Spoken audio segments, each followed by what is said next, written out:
had said this is not new at Murtala Muhammad Airport. I wish went near the runway for anything without my approval. Otherwise, it was shoot at first sight. This is not military regime. It stopped completely. Runway lightings were being stolen, and my conclusion then was that runway lighting can only be useful for runways and not road or houses. Those stolen were being sold to FAN by the same workers. That is why I'm not in support of the unions carrying the picketing of their employers to the airport security controlled areas. So also the director of Public Affairs and Consumer Protection FAN, that is talking about Federal Airport Authority of Nigeria, Mr. Yakubu Funtua, told Punch also told the Punch that investigations had been launched and that the agency would do all within its powers to avoid a recurrence. He said FAN is doing all it can to get to the bottom of this. You are very aware that there are many agencies within the airport, including the different ones that are supposed to be taking care of security there. So it would be unfair to put these, that is the thefts, on our members. That is FAN DG is the one making this statement, and I don't think there is any FAN staff that wants the agency to crash. Note that most of our revenue comes from Lagos, so what kind of staff will kill the goose that lays the egg? However, we can't say exactly how or who did it, but we are going all that we can to recover what is lost. We are going to recover it because we are going to find out those people who did it and then block all those loopholes. For 15 years, the Lagos Airport domestic runway 18L was shut down to night operations due to the absence of airfield lighting. Domestic airlines were forced to use runway 19 at the international airport, which consumes more aviation fuel because of the longer distance, and the equipment which aids aircrafts to use runway 19 at the international airport, which consumes more aviation fuel. Okay, the equipment which aids aircraft take off and land at the domestic airport at night was installed on the 2.7 kilometers long runway last November, and now it has been stolen. This is one thing that should not occur again in this airport. They have to do what is necessary to take care of this. But again, we should be asking ourselves how watertight our security is in this country. We're talking about critical national asset. If you go back to what is happening in Plateau State, what is happening in the Southeast, what is happening in Benue State, a lot of pocket of attacks here, killings here and there, and now even assets of government, talking about airports now, lights in the airport being stolen. But I should be asking this question: does an outsider have access to this particular runway? The answer is no. Does the security at the gate carry out routine search for people coming in and out of the airport? The answer is still yes. But then how comes people find their way around and come up to lose all of this lighting? These lights are not as if they are on the ground. These things are mounted on a pole very high. It takes you cannot even, you need a very long ladder before you get to the top, lose it, and move it out of the facility. Or should we be insinuating that it is still within the premises, if at all the security people, guys, or the people at the gate do their routine part, except of course if they are also part of all of this theft that is happening or that had happened in the airport. This is something that is not so good for hearing, but it is contained on the Punch newspaper. And let's take a look at other headlines as well. Don't forget, at 7:30 we will be linking up with our guest analyst in person of Mr. Rufai Useni, who will also share more insight on some of these headlines that we have. Another one is this one that comes in from Ekiti State, and Matthew Kuka, Reverend Father Matthew Kuka of Sokoto, the Archdiocese, is the one talking here. The Bishop of the Catholic Diocese of Sokoto, Matthew Kuka, yesterday, Monday, said Nigeria witnessed the ugliest phase of corruption during the last administration led by ex-president Muhammadu Buhari. He spoke in Ado Ekiti, the Ekiti state capital, during a lecture he delivered at the celebration of the 60th anniversary of the call to bar of the founder of Afe Babalola University, Ado Ekiti, Are Afe Babalola, a senior advocate of Nigeria, and the lecture was titled "The Future of Constitutional Democracy in Nigeria: Imperative of a New Constitutional Order." I would want to ask Rufai question on the imperative of the new constitutional order, and you also, my listener, if at all you feel it's necessary for us to have a rethink or an amendment to our constitution, you can also share your thought with me on this particular headline. I've taken one already. This is the second one, so let me just go further to give you what Matthew Kuka said, while clarifying that the trend didn't start under Buhari. The cleric maintained that corruption first started under Buhari's administration. He said, "We have seen the worst phase of corruption in Nigeria." Femi Falana, my friend here, because he was also there, will speak about that because he has published a series of articles talking about what happened under the Buhari administration. We are not the ones who caused corruption, but I think in the last administration we saw the ugliest phase of corruption, whether in moral terms, financial terms, and other terms. He said in his lecture, Kuka made a case for men of integrity in the judiciary, particularly at the Supreme Court. The bishop, who called on the federal government to avoid sentiment in the process of the country's democratic journey, said upholding the provisions of democracy required selfless service, which should not be sentimentally driven to foster development. He frowned at leaders who limited development to their hometowns, saying this doesn't project democracy. This does not speak well of our democracy. Nigeria needs to grow democratically and developed politically.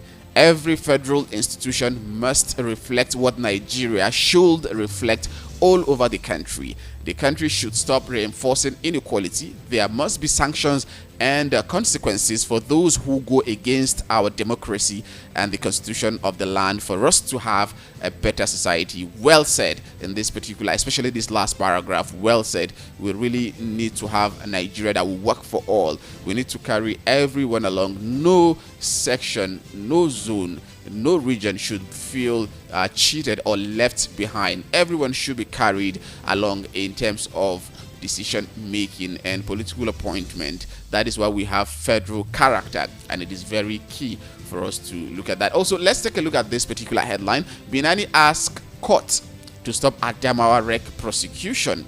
This is quite surprising and intriguing for that because a couple of days ago we were having a conversation and this issue pops up, talking about Binani, who went on a national television to declare her acceptance speech when she was controversially declared winner of the Adamawa state governorship election a couple of months ago by Yunusari, who was the rec at that time, talking about the hoodoo Yunusari. All right, let's go into the crux of the stories before we jump on it and give our own opinion. The All Progressives Congress governorship candidate in Adamawa State, Aisha Dahiru alias Binani, has approached the Federal High Court in Abuja seeking to stop the prosecution of the resident electoral commissioner for Adamawa State, Hudu Yunusari. The Independent National Electoral Commission had last week announced that it was set to prosecute the REC for declaring Binani winner of the Adamawa State governorship election in controversial circumstances.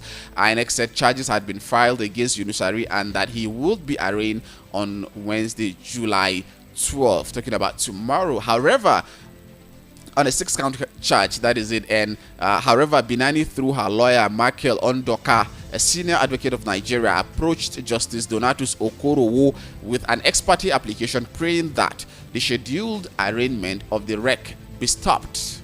In the ex parte motion, she listed as a respondent INEC and the Attorney General of the Federation. Ondoka, while moving the motion on Monday, argued that until the Election Petition Tribunal decides the fate of his client in accordance with Section 149 of the Electoral Act 2022, the prosecution of Yunusari would be illegal. I'm trying to wrap my head around this particular paragraph. Then why would it be illegal? Because talking about Yunusari, was there as an agent or representative of the Independent National Electoral Commission, not working for Binani.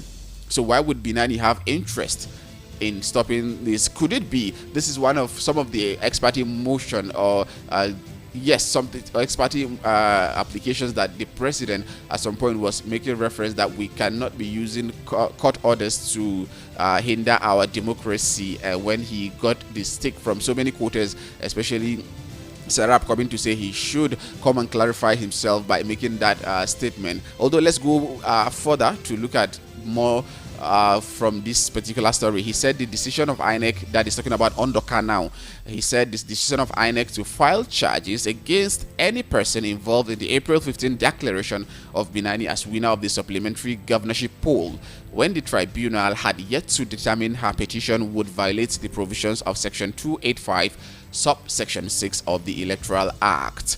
Ondoka told Okorowo that his client had earlier approached Justice Inyang Eko of the same court with a suit seeking a judicial review of INEC's decision to reverse her declaration as winner of the poll. First of all, is the REC the appropriate person to declare that particular election? And when he did that, on what basis did he do that? Should we just say, if at all, today I will just wake up and declare myself something that I am not, and if you come to ask me why will Doma say he is this or he is that, while in actual sense he doesn't have the constitutional power to assume that position, then I will say I will go to court to stop you from challenging me. Why should I come and declare myself this or that? So that is exactly what is happening. Ondoka noted that Justice Eko dismissed Binani's suit and asked her to rather go before the election tribunal. He said now that his client had gone before the tribunal, prosecuting the REC, who declared her as winner of the poll, would undermine her case before the tribunal. I'm trying to understand why and how, but if you have an opinion on this particular case or any of the headlines I have read out so far, you can also contribute by calling the studio line. It's time for me to open the phone line and let's get your thought, Abuja, on this headline that we have. The stories are quite intriguing, and the phone number to call 0700 010 961 961 0700 010 961 961. That is the studio line you can call, and let's hear your own opinion, because this is Voice of the People. Your voice matters on whatever we do, because we are giving you the voice. It is not okay for you to just have the thought on your chest and leave it there.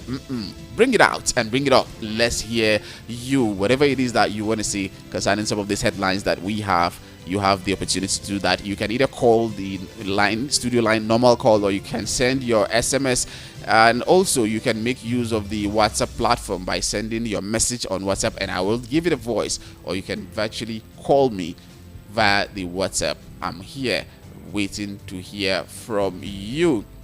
We have taken three stories so far, and don't forget, by 7:30 we will be joining our guest analyst Rufai Hussaini, who will also share his own perspective to some of these stories. We talk about Lagos Airport runway light stolen, 7 suspended, and also we talked about Nigeria witnessed worst corruption under Buhari, said Matthew Kuka. And now we are looking at Binani's case, talking about going to court to challenge INEC, that Binani asked court to stop Adamawa REC prosecution. And that is one story that really needs a lot of legal interpretation. In fact, let me just wrap up this particular story, because Ondoka said an undertaking had been signed to prove to the court that the present suit was not frivolous. He said his client was ready to pay the cost should the court find the case to be frivolous. After listening to Ondoka, Justice Okorowo ordered the parties to maintain status quo antebellum pending the hearing and determination of the matter. The judge, who adjourned the matter until July 18 for hearing, ordered the respondent to show cause, while the reliefs sought by Binani should not be granted. Invariably, tomorrow we're not going to be seeing Yunusari being charged to court based on what we have here. However, if you want to say anything concerning this headline and the others that we have taken so far, you can jump on the conversation by dialing the studio line. The phone line is open and free, so use that opportunity to also contribute. Let your voice be heard. 070 0010 961 961. Some will ask if this number is actually a correct number. Yes, it is. It's just special for you, our listener, because you are indeed special. It is not 0703 or 0707 like you already know. This is special. 070 0010 961 961. All right, let's move ahead with other stories. All right, on the Vanguard newspaper also we have this one that says NYSC certificate, EFCC to arraign Stella Odua on Tuesday. That is today. All right, the Economic and Financial Crimes Commission, EFCC, will on Tuesday arraign former Aviation Minister Senator Stella Odua before Justice James Omotosho of a federal high court in Abuja on a fresh charge. Odua, who represented Anambra North Senatorial District in the 9th National Assembly, will be arraigned on an 8-count charge bordering on perjury and document falsification. A notice of arraignment had since been served on parties in the matter.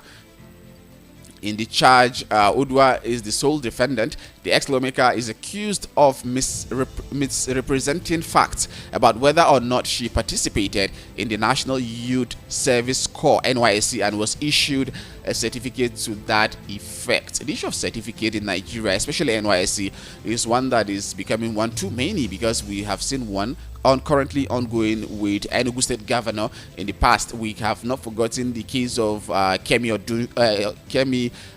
former Minister of Finance, Kemi Adeosun, former Minister of Finance, who had to resign and left Nigeria. She shared her ordeal during that period, which is something that no one would want to pass through that. But let's go back to this one.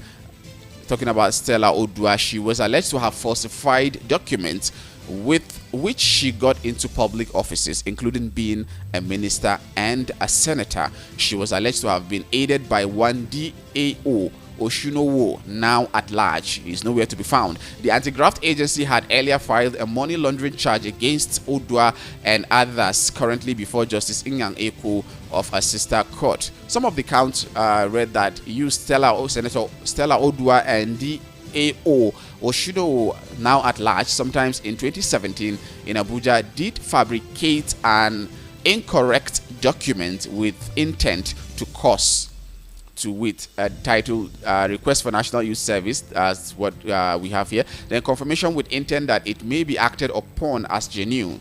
The representation you knew to be false and thereby committed an offense contrary to Section 156 of the Penal Code Act and punishable under Section 158 subsection 1 of the same act. This issue of NYSC discharge certificate is becoming one too many. Abuja, you can jump on the conversation by calling the studio line 0700 010 961 961 0700 010 961 961. All right, let's complete the story before we now link up with our guest analyst halfway through the program. That is 7:30. We're just 1 minute and some seconds away from that. It concluded that you, Stella Odua, in 2011 in Abuja, did forward your credentials to federal government of Nigeria, among which is an affidavit and extract from police crime diary that you lost your NYSC certificate. The representation you know to be false, which led to your nomination as a cabinet minister and thereby committed an offense contrary to Section 39, subsection 2, subsection A, and punishable under Section 39, subsection 2, subsection B of the same act, amongst others. This story is another quite intriguing story for me. If we look at the issue of certificate forgery in Nigeria, or alleged certificate forgery, to say the least, because she will be going to court and until and unless she's found guilty before we will now say anything about that. And also, one of the headlines I would love to have your say or your contribution on is the fact that despite fuel subsidy removal, fuel smuggling persists in borders, according to custom boss. The acting controller general of the Nigerian Customs Service, Adewale Adeni, on Monday vowed a heavy clampdown on oil thieves, insisting that the nation cannot afford to let saboteurs take over our economy. Adeni, who said there were still cases of smuggling of premium motor spirit, popularly called petrol, at Nigeria's border stations despite the removal of subsidy on the commodity, said the agency had adopted new border patrol strategies to close in on oil thieves. He made the disclosure at the sidelines of a sensitization workshop on the Nigeria Customs Service Act 2023 for management staff of the Nigerian Customs Service in Abuja. Adeni spoke at the Nigerian National Petroleum Company Limited on Monday, said it intercepted a suspected Cameroon-bound vessel with a cargo of crude oil on board. The Chief Corporate Communications Officer, NNPCL, Garba Muhammadin, said in a statement that the cargo was intercepted on July 7, 2023 by a private security contractor engaged by the NNPCL, Messrs. Tantita Security Services, that is Tompolo's security outfit. That contract, that was a multi-billion naira contract that was given to his company, Tantita Security Services. Following the receipt of credible intelligence, a private security contractor engaged by the NNPCL intercepted a suspicious vessel with a cargo of crude oil on board on July 7, 2023. The statement read. It added that the vessel, which is owned by a Nigerian registered company, was heading to Cameroon when it was apprehended. All right, 7:30 already. Let's try to link up with our guest analyst, who will also be shedding more light on what we have for today. Rufai Oseni is who I'm trying to call this morning, and let's see if we're gonna have a smooth conversation this beautiful morning.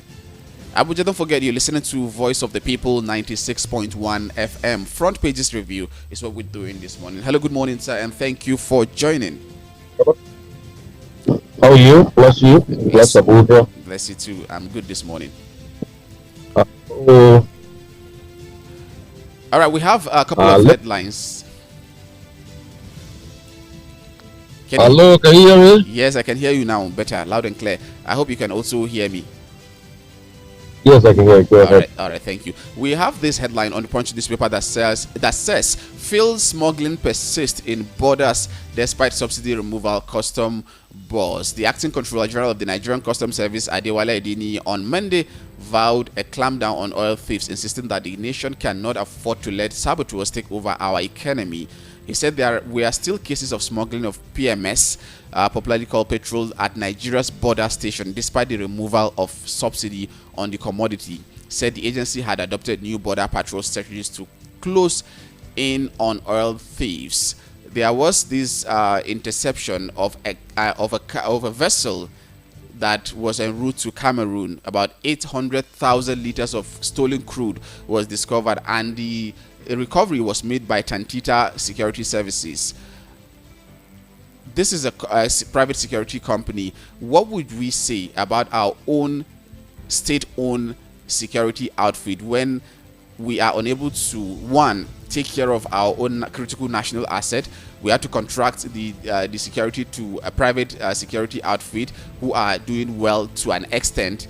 And after the removal of fuel subsidy, we still have cases of oil theft. What should we do to take care of issue of oil theft in Nigeria holistically?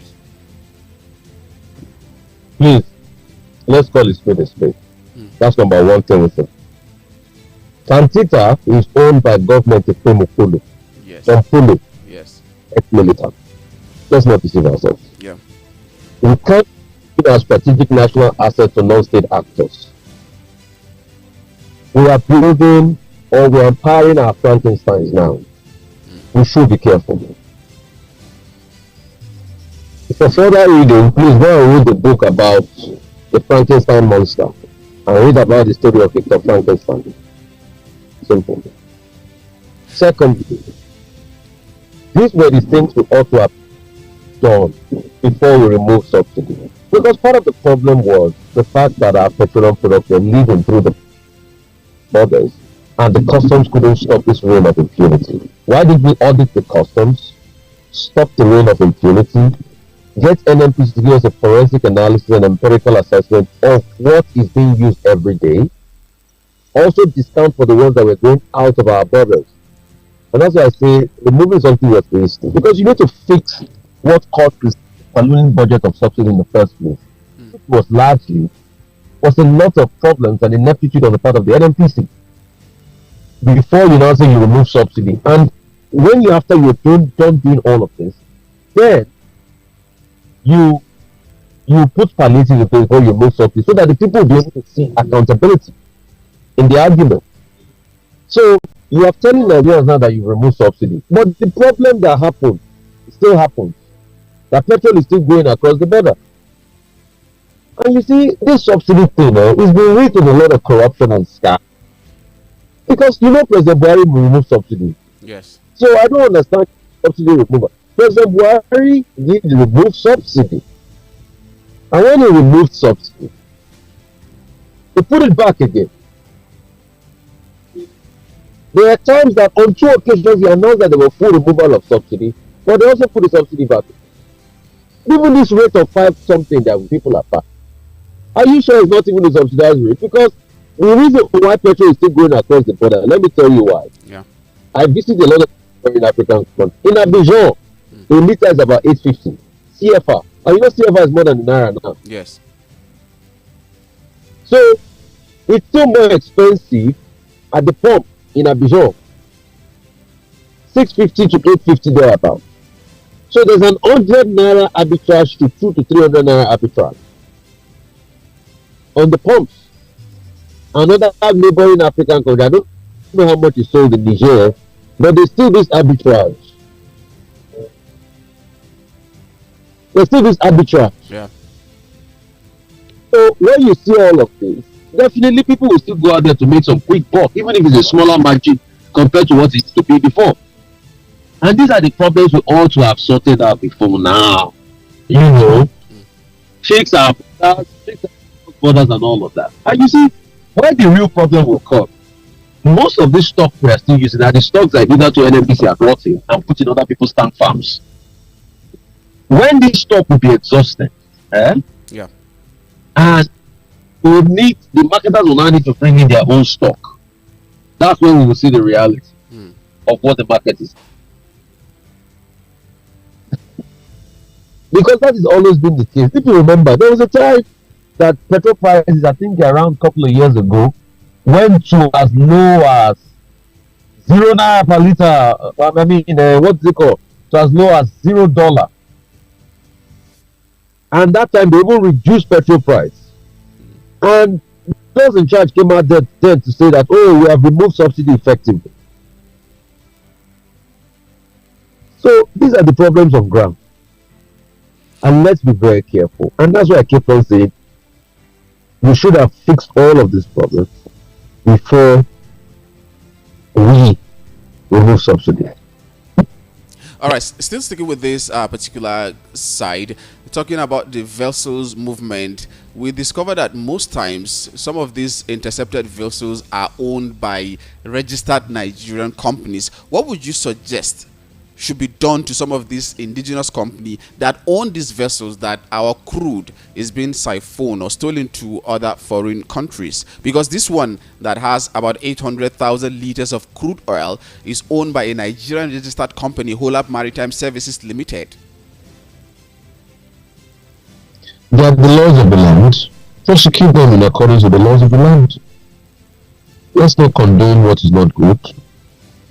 You see, the problem with Nigeria is there are a lot of people that are fleecing from the Nigerian state, and the Nigerian state is looking away. And they know. All right. Just them in accordance with it. As simple as that. All right. Moving on to the next story is something that you made reference with a couple of days ago when we were having a conversation, that you are still wondering why Binani has not been prosecuted. And this headline is on the Punch newspaper. Binani asks court to stop Adamawa wreck prosecution. That is how the issue now is twisting or tilting towards another dimension. Not Binani being prosecuted, the rec that INEC are trying to prosecute, take him before court tomorrow, that is 12 July, is now taking another dimension, because the Independent National Electoral Commission had last week announced that it was set to prosecute him. And now Binani, through her lawyer Michael Ondoka, a senior advocate of Nigeria, approached Justice Donatus Okorowo with an ex parte application praying that the scheduled arraignment of the rec be stopped. And after listening to Ondoka, Justice Okorowo ordered the parties to maintain status quo pending the hearing and determination of the matter. The judge, who adjourned the matter until July 18 for hearing, ordered the respondent to show cause, while the reliefs sought by Binani should not be granted. So my question here is now, could it be this is one of such thing that the president was saying that he will not condone ex parte motions or people going to court to truncate our democracy in Nigeria? Could it be close to that? No, I say that phrase again. I don't understand your phrase. The president said we will not condone ex parte motions and all of that. Yeah. The person, what when he was talking about court injunctions to truncate our democracy, that he's not going to condone that. At some point, Sarab even came out to say he should come out and clarify his comment during the June 11 address. The context does not follow. The context does not follow in this case. The context is quite different in this case. Okay. What is happening? Ari did something extremely very wrong, and today I would like to call out the that was part of that shenanigan, and I hope the NBC, Nigerian Broadcasting Commission, will be able to discipline the NTA for taking a false declarative speech and also taking in a speech before the conclusion of an election. Secondly, what I that is Harry, after doing all the shenanigans, Binani too went to court, but Binani had to withdraw the case from court because she was advised to go to election tribunal. Yes. All right. Michael Andoaka is saying is now do not prosecute Harry until the case is exhausted in the election tribunal. Yeah. But I'm very shocked that somebody in the form of Michael Andoaka will step into this case. He was former Attorney General of the country. Yes. So, I mean, we should know the line. Can't we all collectively say what is wrong, what is ill? It is actually the former Attorney General of the country, you have been and holding a case for Harry that did something that almost truncated the peace of this country. But like I said before, if you heard my analysis before now on this Binani case, yeah, the fact that Harry didn't do the things he did in London, he did it with the full backing of a couple of people. That's why he was so brazen to be able to do what he did. Even to date, even the police officers too that were complicit in the matter, only God knows what's happening. But we cannot have a country where we can collectively condemn evil and shame evil. But the problem about Nigeria is that we are so polarized that when somebody does evil, they will defend the person and say other people are doing it. But that's not a country. You lose a country that way. As regards going to ex partes, judiciary should stand tall. And that's why I've always called for an independent electoral prosecution commission. Because what Harry did was an electoral crime and he was supposed to be prosecuted independently. And maybe when it even comes to electoral matters, yeah, I think the suggestion of advocate of Nigeria football should hold sway. That simple, what should be done is to allow maybe retired judges, not serving judges, to be able to go over these issues. I don't know why. Okay. Maybe let's have a special, because the pressures on the serving judges are too much. Because really, the 7 judges are feeding from the feeding bottle of the executive. So it's hard for them to be able to rule otherwise. And that's when you see justice goes to the highest bidder. And that's when the judiciary is being called to question. So we should be careful. But I knew this was going to happen. I knew there was going to be, because for Harry to be that brazen in the first place, yeah, there were a lot of people that he looked on us said, this.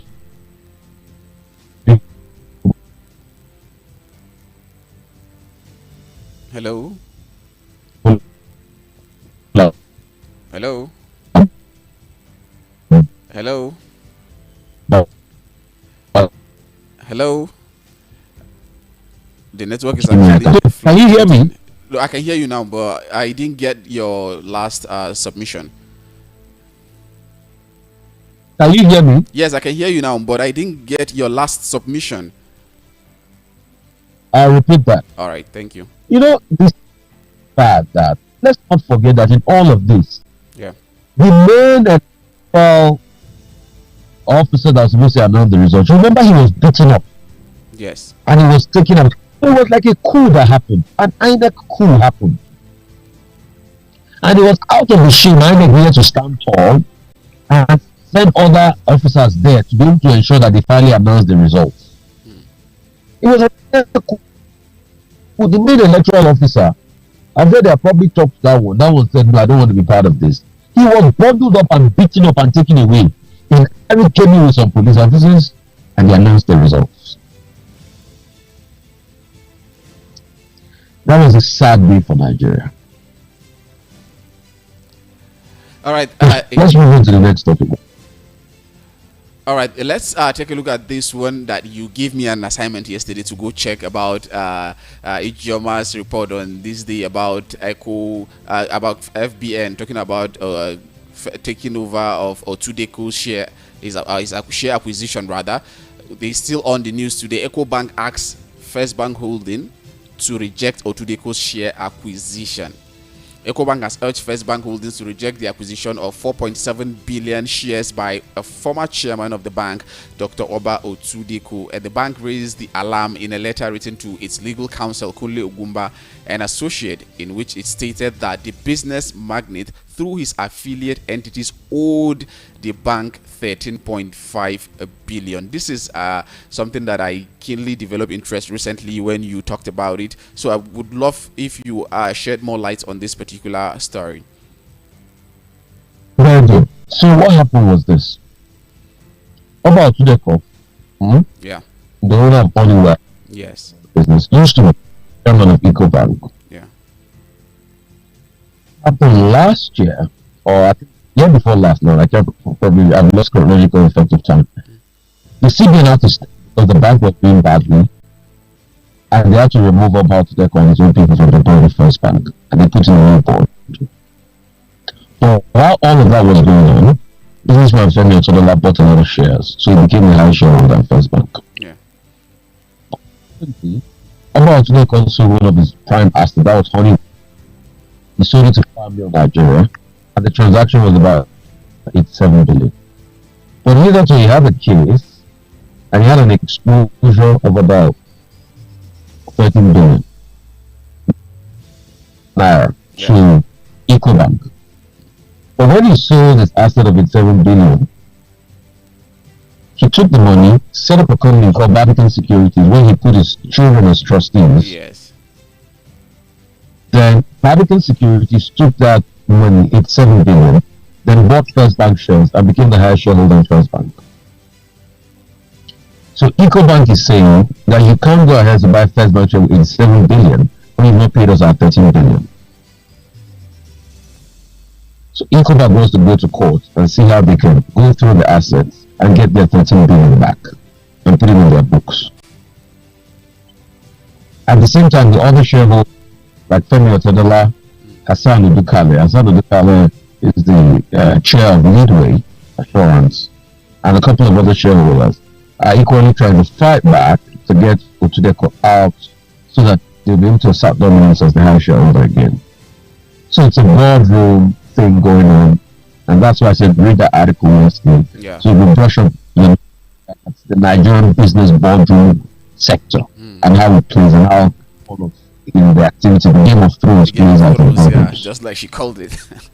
I actually went through it. All right, let's move to the final story before we let you go. NYSC certificate, EFCC to arraign Stella Odua on Tuesday. The Economic and Financial Crimes Commission will on Tuesday arraign former Aviation Minister Senator Stella Odua before Justice James Omotosho of Federal High Court in Abuja on a fresh charge. Odua, who represented Anambra North Senatorial District in the 9th National Assembly, will be arraigned on an 8-count charge bordering on perjury and document falsification. This issue of NYSC certificate is becoming one too many. We cannot forget the issue of former finance minister Kemi Adeosun.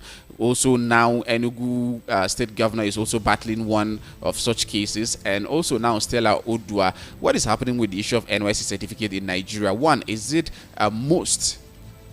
mandatory for one to have it before he or she qualifies to hold public office? I don't think it's a necessity for that. And also on the part of the NYSC, are you with me? It's mandatory. Can you hear me? Yeah, I can hear you now. It's mandatory. You must have it. Okay. On the part of the NYSC, as long as you a body, and you finish school before 30, you must have it. It's if you finished after the age of 30, they give you an exemption letter. Yeah. You must have it. Yeah, you must have it. So let me quickly explain a couple of things because there's no time. Okay. Number one, you must have it. It's not even today. Let me take you back to Dimitri Bankole. Yeah. Why I see the backbone that came up many years ago when he was about to be speaker. Yeah. It has always happened. Since the NYSC scheme was, you must have it, it's mandatory.